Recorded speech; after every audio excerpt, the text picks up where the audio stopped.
At my dad's retirement dinner, he raised his glass and said, "Only the children who made me proud are truly mine." Everyone laughed, clapped, toasted to his legacy. Then he looked straight at me, the son who became a teacher, not a lawyer, not a CEO, and said, "You can leave." The room went silent. Forks froze mid-air. I stood up slowly, my chest burning like someone had branded failure into me. Cameras kept rolling, my father smiled, and I realized humiliation was part of his speech. But before I could walk away, my wife stood too. And what she did next silenced every person in that golden room. I'm about to share something close to my heart. But before I do, can you say hi in the comments? Or tell me where you're from? I love knowing how far a story like this can reach. It reminds me I'm not alone in what happened. Thank you. And now, let me tell you everything. The night my father retired, Seattle was washed in rain thick enough to blur the skyline. By the time Alara and I arrived at the Rose Hill Grand Ballroom, my shoes were soaked through and my heart already felt heavier than the weather. I'd rehearsed what I'd say to him, congratulations, maybe even a quiet, "I'm proud of you too, Dad." But when I stepped into that glittering room filled with chandeliers and cameras, I knew there wouldn't be room for any of that. The banner above the stage shimmered in gold. Vail Education Trust, ex Luminatech Foundation, $6,000 commitment. Everything screamed prestige, crystal glasses, ivory linens, a string quartet humming under polite chatter. My father, Dr. Bennett Vail, stood at the center shaking hands with superintendents and CEOs. He was the image of what the education world called excellence, tall, composed, expensive. And somewhere deep down, I still wanted his approval. We were 10 minutes late. Clarice, my stepmother, didn't miss the chance to note it. "Always the creative spirit," she said with a smile sharp enough to cut glass. Her sequined gown reflected the chandelier light in perfect rhythm to her calculated charm. "Don't worry, dear. We saved you a good spot." But as I scanned the VIP table, the one in front of the cameras and sponsors, my name wasn't there. Next to my father's card, the seat read, Sloan Mercer. Clarice's daughter, the rising corporate attorney. I blinked, thinking maybe I'd missed something. Clarice followed my gaze. "You'll find your name at table 19, she said. "We thought you'd be more comfortable with the other educators." The other educators. It landed, like a sentence.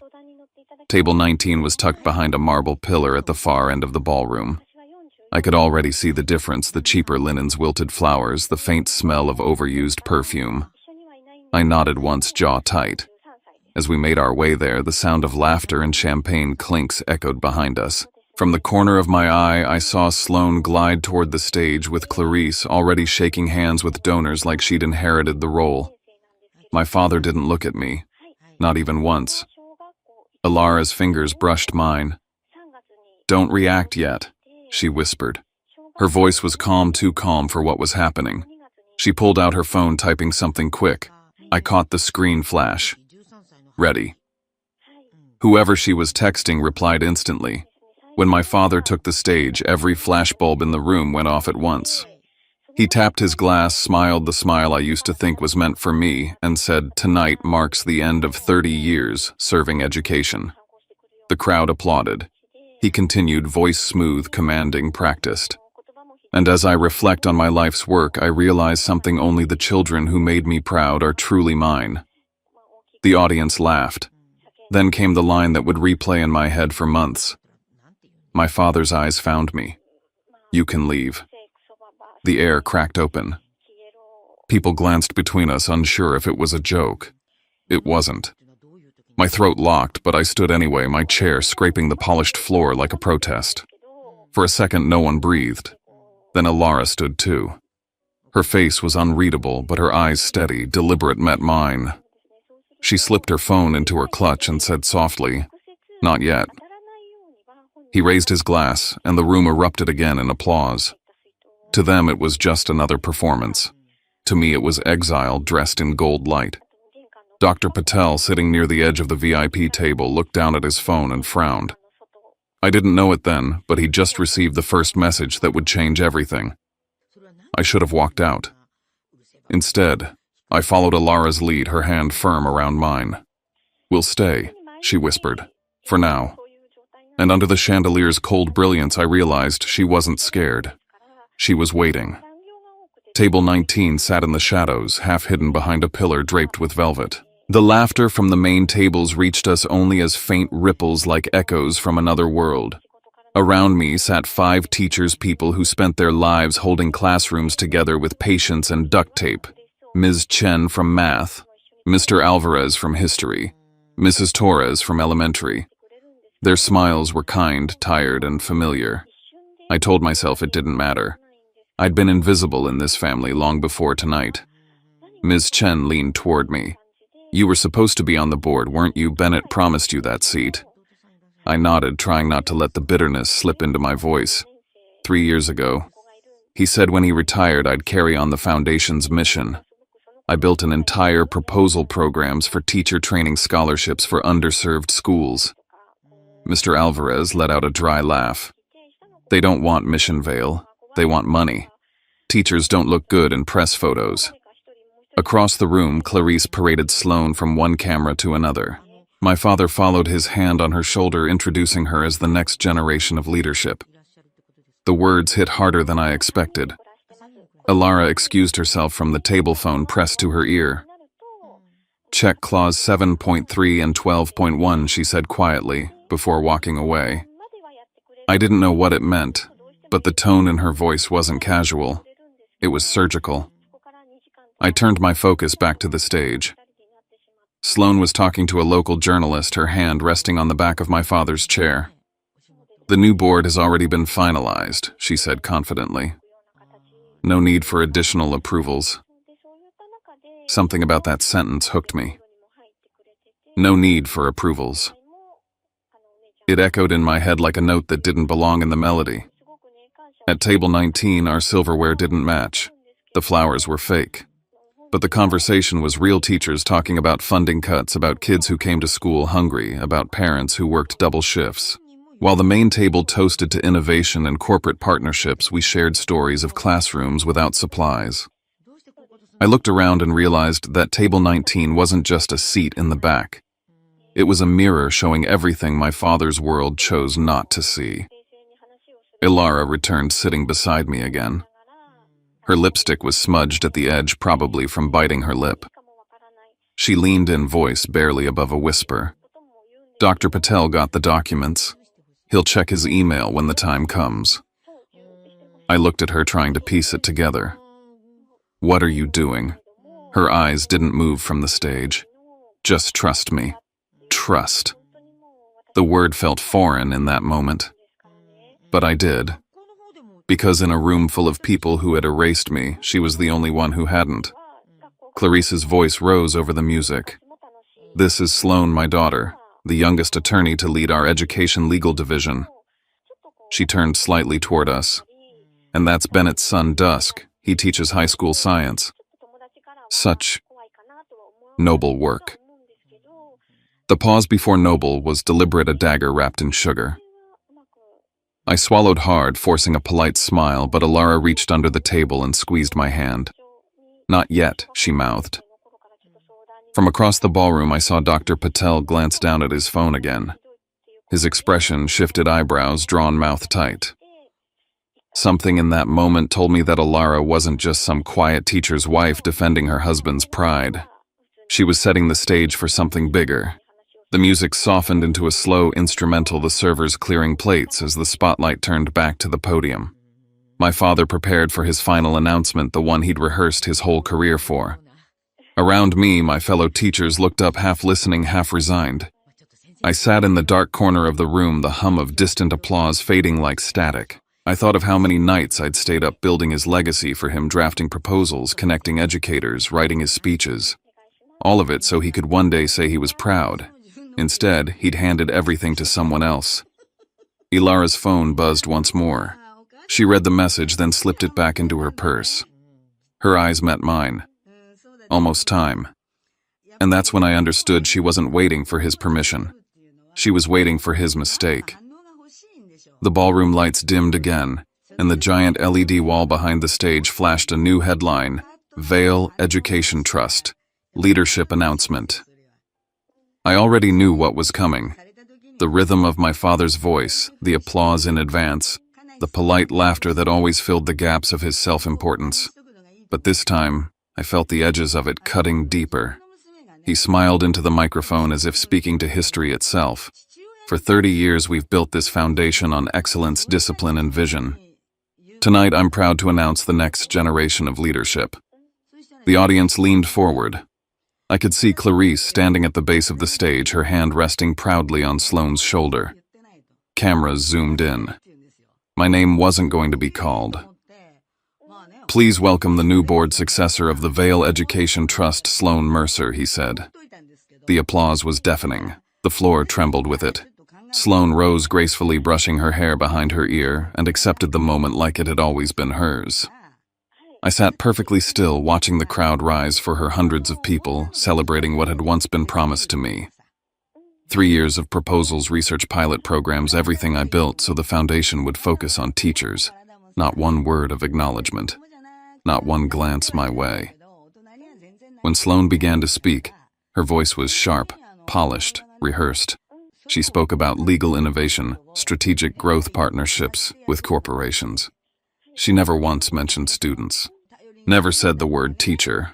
The words rang hollow in the grand space, but the audience clapped anyway. I stared at her under the hot stage lights, realizing I was listening to the sound of my own erasure. Ilara sat beside me unmoved. She didn't clap. She just checked her watch, then glanced at Dr. Patel, who was typing something into his phone. I noticed the way she shifted in her seat, composed, calculating. I leaned closer. What are you doing? She didn't answer. Clarice leaned toward the MC near the stage. I caught just enough to hear her whisper, "Push the teacher recognition segment to the end." The man nodded obediently, shuffling his cue cards. The program skipped straight to the sponsor presentation. The screen lit up again. Lumina Tech Foundation, in partnership with Vail Education Trust. The logo pulsed bright and white across the stage. My stomach tightened. I'd seen that logo before on Ilara's laptop at home weeks ago when she said she was helping with grant reviews. I'd never asked details. Maybe I should have. Sloane posed for photographs with Clarice and my father as the MC announced, "Let's welcome our sponsors to the stage for a photo with our new board appointee." Cameras flashed. Dr. Patel remained seated, his expression unreadable. I could almost feel the hum of tension in his silence. Something inside me broke. I pushed back my chair and stood. Clarice turned immediately, intercepting me with that frozen smile she reserved for polite crises. "Dusk," she said quietly. "Don't cause a scene. This is a family moment." I looked past her at my father, arm around Sloane, smiling at the press. "I'm family, aren't I? Or is that conditional now?" Her smile twitched.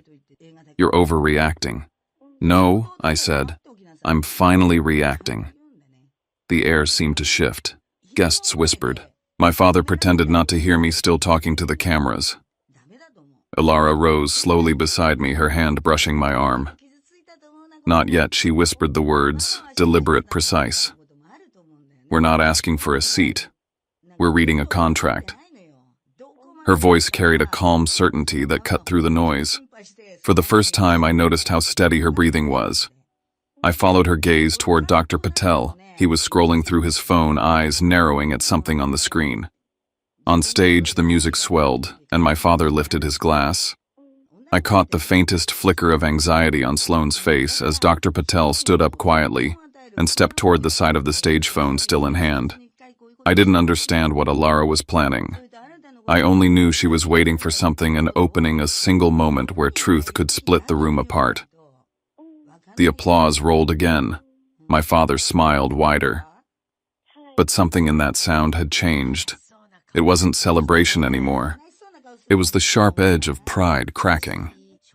I stood at the edge of the lights, watching the man who had erased me, unaware that he'd already signed his own undoing. He loved an audience. My father always did. He thrived under the spotlight, every word measured for effect. "Education must evolve," he said, gripping the microphone, voice swelling across the ballroom. "It needs leadership that understands the modern world, that bridges academia and business." Sloan Mercer embodies that vision. The crowd applauded again, champagne glasses chiming. To them, it was inspiring. To me, every sentence felt like a scalpel cutting me out of my own bloodline. I watched him toast his new heir while I stood half in shadow near the back of the room. The cameras turned toward Sloan, catching her practiced nods, her lawyer's poise. For years, I'd imagined standing there myself, being introduced as someone who believed teaching was worth investing in. Now I was just the afterthought his disappointment made visible. Then I saw Alara move. She slid her phone out, typed quickly, and gave a tiny nod to someone near the stage. Dr. Patel's phone buzzed. He frowned, unlocked it, and froze. The light from his screen reflected against his glasses. I saw the words, "Contract document attached." He scrolled fast, and for the briefest moment his eyes met Alara's. Something silent passed between them, confirmation. The next second my father's voice thundered again. "This foundation is a beacon for the next century of education." I started forward. Clarice appeared in front of me like she'd materialized out of thin air. "Don't," she hissed. "Don't humiliate yourself." "He already did that for me," I said. Sloan looked down from the stage, her expression smug. "Some people," she said under her breath, "should learn to accept their place." I took one more step, but Alara's voice stopped me. Calm, clear. "Excuse me," she said, walking straight toward the podium. Every head turned. "Before you continue, I'd like to address the room. On behalf of Lumina Tech Foundation." There was a ripple of confusion. My father blinked, surprised. "I'm sorry, who are you?" Dr. Patel raised a hand toward the MC. "Let her speak." Alara climbed the steps. The ballroom lights caught the subtle shimmer of her navy dress, and for the first time that evening she looked every bit the woman who belonged on that stage, not by bloodline, but by command. She took the microphone. "Before this appointment becomes official, we should review the terms of the contract your foundation signed with Lumina Tech. Clause 7.3 outlines the requirement for active educator representation on the board." Silence. The kind that hums right before a storm. My father's smile stiffened. "Mrs. Vale, I don't recall inviting you to comment on internal decisions." Alara didn't flinch. "Then perhaps you should reread the agreement you signed 6 months ago." Cameras swiveled. Dr. Patel stepped closer, holding up his phone. "She's correct," he said. "I have the document. It requires prior sponsor approval before any leadership announcement." The audience murmured, unsure of what they were witnessing. My father's composure faltered. He turned to me, his voice sharp, desperate to reclaim authority. "You did this, didn't you? You brought her into this to embarrass me." I met his stare. "No, Dad," I said quietly. "You did that all by yourself." Clarice rushed to his side, whispering furiously, but her words were drowned out by the buzz spreading through the crowd. Reporters moved closer. Phones raised. The LED screen flickered, then went black. When it blinked back, a new text scrolled across it. Contract Clause 7.3. Active Educator Requirement. Gasps swept the room. My father's legacy, 30 years of unshakable reputation, suddenly looked fragile under a single paragraph of fine print. Alara stepped back, handing the microphone to Dr. Patel, who began reading aloud. "Any appointment to the board must include at least one current classroom educator and requires written approval from the sponsor prior to announcement. Failure to comply constitutes immediate breach of contract." The silence that followed wasn't polite anymore. It was judgment. My father's hand trembled on his glass. Clarice turned pale. Sloan stood motionless, eyes darting between them. I stood at the edge of the stage, breath steady for the first time that night. I looked at Alara, her face calm, unflinching. I realized she'd been building toward this all evening, setting the pieces one by one while everyone else played pretend. My father tried to laugh it off, voice cracking under strain. "We'll resolve this privately," he said, waving a hand. "These are formalities." "Dr. Patel's tone was firm. "No, Dr. Vale. This is the contract you signed, and it's binding." For a long moment, no one moved. The tension was thick enough to feel it pressing against your skin. Cameras kept flashing. Somewhere a waiter dropped a tray, the crash echoing like punctuation. Then in the middle of all that noise, Alara looked at me. Just one look, but it said everything. The moment's here. The stage is ours now. I didn't speak. I didn't need to. The screen behind them glowed white, the contract line shining like a verdict. And in that second, I knew the night had just shifted. What had begun as my father's celebration was about to become the reckoning he never saw coming. The ballroom had lost its shape. Lights flickered, the polished floor glistened with spilled champagne, and voices rose in chaos. Cameras zoomed from every angle as Clarice tried to call security, waving her diamond-crusted wrist like a warning flag. But no one moved. All eyes were locked on the stage where Alara stood beneath the enormous LED screen glowing with the contract my father had just violated. Her voice was calm, precise, unshakable. Clause 7.3. She read aloud, her tone cutting through the noise. The governing board must include at least one active educator. All appointments must be approved in writing by Lumina Tech Foundation before public announcement. The room fell silent again. Dr. Patel stepped forward, holding his phone. Confirmed, he said. This clause is in effect. It's signed by both parties. His voice was almost apologetic, but his eyes were clear. My father's jaw tightened. Who gave you permission to access that document? His voice trembled slightly, the first sign of fear I'd ever heard in him. Alara didn't hesitate. I did. Then after a pause that stretched long enough for the entire hall to hold its breath, she said, I'm the one who signed it. My father blinked. What are you saying? She looked straight at him. I'm saying you should know who your partners are before you decide to humiliate them. She turned to the audience, her voice steady. My name is Alara Vale. I am the founder and CEO of Lumina Tech Foundation.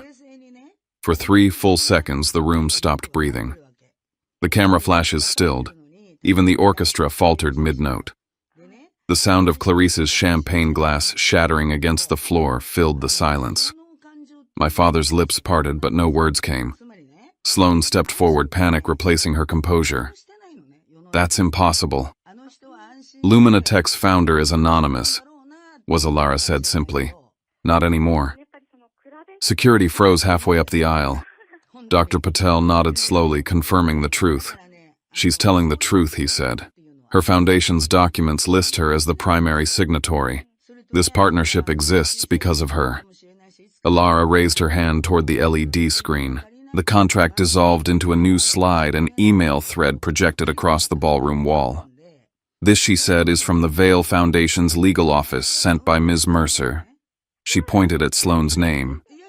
Here it says, and I quote, "We'll announce first. They're just a sponsor. They don't have real authority." The room murmured like a low storm. Clarice's face turned the color of porcelain. Dr. Patel spoke again. That statement alone constitutes a breach under Section 12(1). The partnership is void. My father lunged forward, his face red. You came here to destroy me. No, Alara said quietly. You did that when you forgot what this foundation was built for. The noise rose again, reporters yelling questions, flashes lighting up the stage. My father tried to speak, but his words vanished beneath the rumble of whispers. For the first time in his life, the microphone was no longer his. I watched him sink into confusion, and for the first time I felt no fear. Just clarity. For 3 years, I said, stepping forward, I wrote proposals to support teachers. 12 drafts, all ignored. You said they were too idealistic. I looked toward Dr. Patel. Last year, I sent one of those drafts directly to Lumina Tech. It was called Classroom Equity. Dr. Patel nodded. That proposal is what led Lumina Tech to fund Vale Foundation in the first place. He turned to my father. Your son's work brought you that $6 million sponsorship. Gasps rippled across the room. Alara lowered the microphone slightly, her eyes never leaving mine. You see, she said softly, sometimes standing up doesn't require volume, just truth. My father slumped into a chair, staring at the floor. Clarice tried to smile at a reporter, pretending control, while Sloane typed frantically on her phone, already trying to contain the fallout. I looked around at the faces, the cameras, the blinking red lights of live feeds capturing every second. He taught me to respect the spotlight, I whispered, but he never told me what happens when it turns against you. Alara handed the microphone to Dr. Patel. Effective immediately, she said, Lumina Tech Foundation withdraws its $6 million sponsorship from Vail Foundation.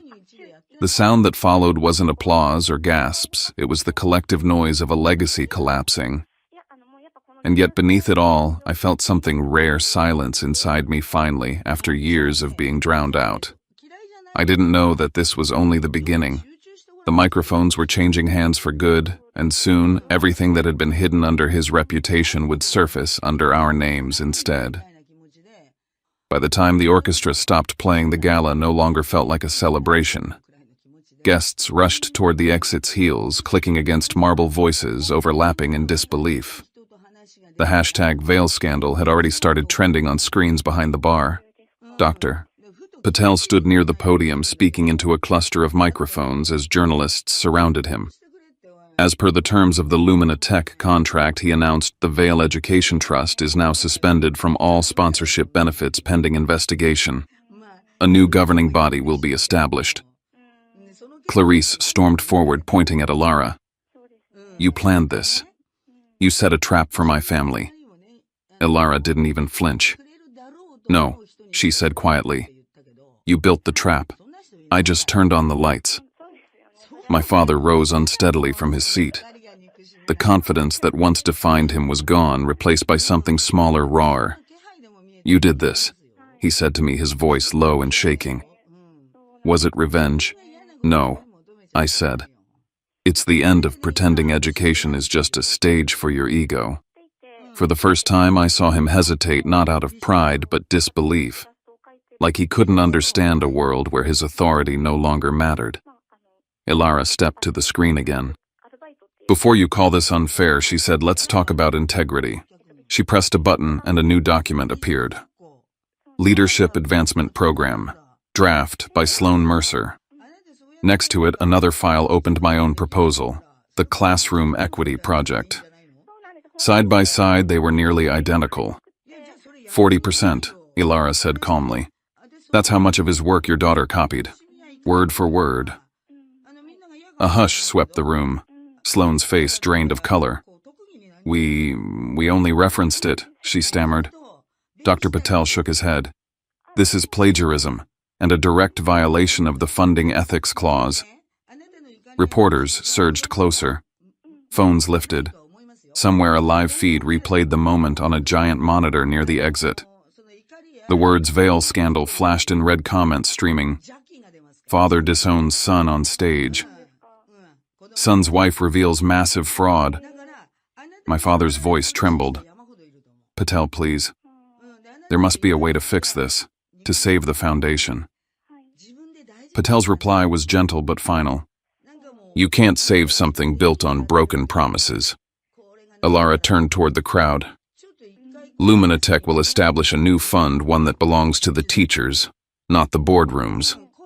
Clarice scoffed, but her voice barely carried over the noise. You think people will trust you after this? Alara smiled faintly. They'll trust the truth. Then I stepped closer to my father, my voice quiet enough to make him look at me. You once said, only the children who made you proud are yours. His eyes flickered, wounded. I took a breath. Then from now on, I'm not yours. The silence that followed was thick, suffocating. Even the cameras seemed to pause. My words didn't echo, they landed final, and still. Dr. Patel spoke again, reading from his phone. Effective immediately, the $6 million partnership between Lumina Tech Foundation and Vail Education Trust is terminated. His tone was clinical, but the meaning reverberated like a sentence. My father's empire, his name, his influence, the identity he wore like armor was gone in an instant. Alara turned to the press, her voice steady. Tonight, Lumina Tech reallocates all $6 million to create the Vail Renewal Fund, run entirely by active educators, by those who actually stand in classrooms. The crowd erupted, flashes shouting chaos. But in the center of it all, I felt still. I looked at my father one last time. He sat in his chair staring at nothing, his glass of champagne untouched, his reflection fractured in the crystal. Clarice whispered something to him, but he didn't move. Ilara reached for my hand. Her grip was warm, grounding. "I told you," she said softly, "we don't need their table. We build our own." And as the lights flared across the ballroom, the golden letters of his name flickered and faded behind us. In that moment, I realized the night hadn't destroyed us, it had rewritten us. His empire was gone. Ours had just begun. Rose Hill Ballroom was chaos, dressed in glitter. Half the guests were gone, the rest clutched their phones like shields, filming what had become the downfall of a legend. My father sat in the front row, motionless, a man watching his own empire burn. Clarice hid her face in her manicured hands. Sloane's phone lit up with messages from her firm, client concerned. Damage control now. Someone pushed a microphone toward me. I shook my head, but Ilara pressed it into my hand. "You told your students to stand up for what's right," she said. "Do it now." I walked into the light. The cameras flashed. For the first time, my father looked up. 12 years ago, I became a teacher. My father said I was wasting potential. 3 years ago, he promised me a board seat, then gave it to someone else without a word. Tonight, I'm not seeking revenge. I just want to show that what you look down on still matters. The crowd stilled. Even the sound crew stopped moving. "Dr." Patel cleared his throat. "For the record," he said, "Lumina Tech Foundation has withdrawn all sponsorship from the Vail Education Trust. The foundation is officially defunct." A journalist shouted, "Dr. Vail, do you plan to sue?" My father didn't answer. A young reporter near the back yelled that the live stream had passed 50,000 viewers. Comments scrolled across the monitors. "Respect for teachers. He's the real Vail." The applause that once followed my father now belonged to a different story. Then he snapped. He lunged from his chair, ripped the microphone from my hand. "I raised you," he shouted, voice trembling. "And this is how you repay me." I looked straight at him. "You didn't raise me," I said. "You raised your image. I was just a prop." Gasps cut through the air. Clarice grabbed his arm, begging him to sit. Ilara stepped forward. "Before this turns into another speech, there's one more document." She nodded to the technician, and the screen changed to an email with my father's signature. "Ignore the clause. Announce before the gala." She turned to him. "No one trapped you, Bennett. You broke your own bridge." Dr. Patel confirmed it with a quiet finality. "The trust is dissolved." I bent down, picked up my badge from the podium, Dusk Vale Educator, and laid it flat on the wood. "I don't need anyone to call me their son," I said, "as long as my students still call me their teacher." It started at table 19. One person stood, then another, until the entire back of the room was on its feet, clapping. The sound rippled forward until even the front rows joined in. My father left the stage without a word. No one followed. Ilara took my hand. "You just taught them more in 10 minutes than he did in 30 years. The chandeliers dimmed, the stage lights cooled, and for the first time all night, the light felt honest, simple, steady, real. 6 weeks later, Rose Hill was quiet again. No lights, no orchestra, no applause, just the echo of chairs being arranged for the first board meeting of the Vail Renewal Fund. I looked around the room that had once humiliated me. "This is where he told me to leave," I said. "Now it's where I sign our first grant." Ilara smiled, flipping through a folder. "It's poetic, really. His ballroom. Our beginning." The fallout had been swift. My father was forced into early retirement. Clarice left Seattle without saying goodbye. Sloane's firm suspended her after the plagiarism review confirmed everything. News outlets called it the Vail scandal. Universities used it as a case study on integrity. Meanwhile, Ilara and I rebuilt. She took her rightful title, CEO of Lumina Tech and executive director of the new fund. I remained a teacher, just as I'd always been. The Vail Renewal Fund was already sponsoring classrooms, teacher grants, and scholarships. 120 schools. 300 educators. At our first press event, I stood at the podium and said, If they don't give you a seat at the main table, build your own. On the wall behind me hung a plank of reclaimed wood engraved with the words, "For every teacher who was told they were just a teacher." A week later, my phone rang. My father's voice was rough, smaller than I'd ever heard it. "You won," he said. "Are you happy now I didn't win?" I told him. "I just stopped losing." He asked to meet, said he wanted to apologize. I told him what it would take: 6 months of therapy and a public apology to the teaching community. He hung up. I stood there for a long time afterward, realizing I wasn't angry anymore. Just done. During our next board meeting, we deliberately kept the same corner where table 19 once stood.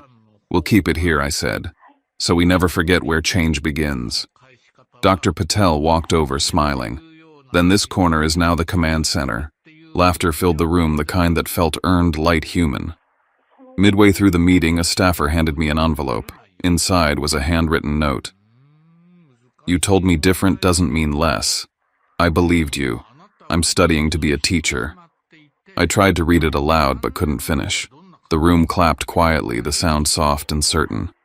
Later that evening, Alara asked, "If your father calls again?" I smiled. "I'll answer. I don't need him to admit anything. I already did." She reached for my hand. "That's freedom."